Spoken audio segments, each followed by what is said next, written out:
Okay, we have all been drooling in the studio now for about 20 minutes, ever since Steve Constantine from HEB got here and started setting up the ultimate Frito pie. You got it. And let's Smells have delicious, a couple Steve. points of order here. You could have come in with standard issue Frito pie.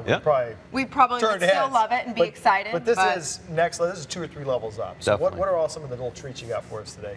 Well, basically, we're in tailgating season. We got all the football games going on throughout the week and throughout the rest of fall, as well as the cool weather is starting to hit us a little bit. So I want to just do kind of one of my fun fall recipes. It's perfect for the kids. It's perfect for tailgating. Perfect for just Monday night quick dinner ideas. Basically, at my HEB, at the Bee Cave HEB, at the Cooking Connection, I've been featuring the 2-step items from the Cookwell and Company a little bit more frequently now that the cool weather has started.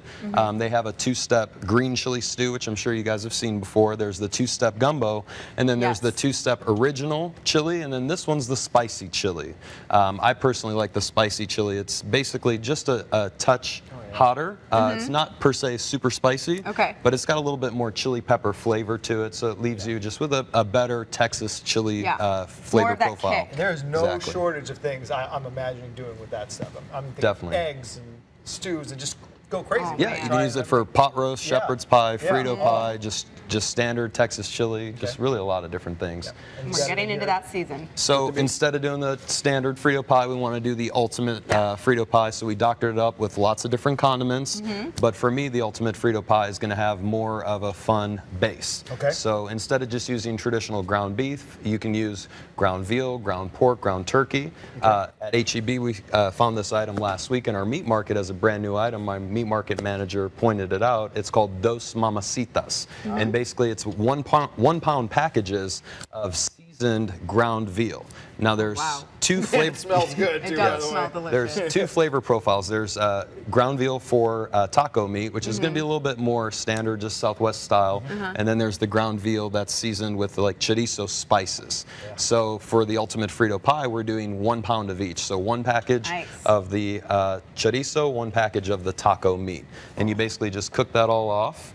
And then from there, drain the fat. And then once the fat's drained, you just add in your 2-step chili mix. How much are we putting in here? The whole jar. The whole deal. So that's why they call it 2-step. 2 steps. That's why they call it ultimate That's why you don't let me Frito do that, pie. So step 1, cook your meat, drain the fat. Step 2, add the sauce and let it simmer. That's good. And then if you want, you can add in beans. You can add in definitely would want. Yes. anything else. I love beans in my chili. There you go. And that's a cool thing about Frito pie station, like in a tailgate or something. There's going to be some kids who aren't going to hit all that stuff. Yes. And then some people are going to want to put everything in there. Exactly. You really kind of make it your own creation. Yeah. Exactly. So you can stop by the Bee Cave HEB. We're actually going to do the exact same thing. We're going to set up the Frito pie station, as you just said, with all the condiments set out on the front counter. We'll be serving it up with some red wine. Hey, there's a fun date night. We've been talking about date night ideas with Tanya. There you go. Come by HEB Cooking Connection. You said red wine, you meant beer, right? Oh, either or. Maybe. Either one they can make available. Make it work either way. Yeah, but a lot of things. But the Frito pie. But if you have like leftover barbecue that you made last weekend, or if you've got Rudy's, County Line stubs, and a little bit of sausage and some brisket left over, you can throw that in there as well.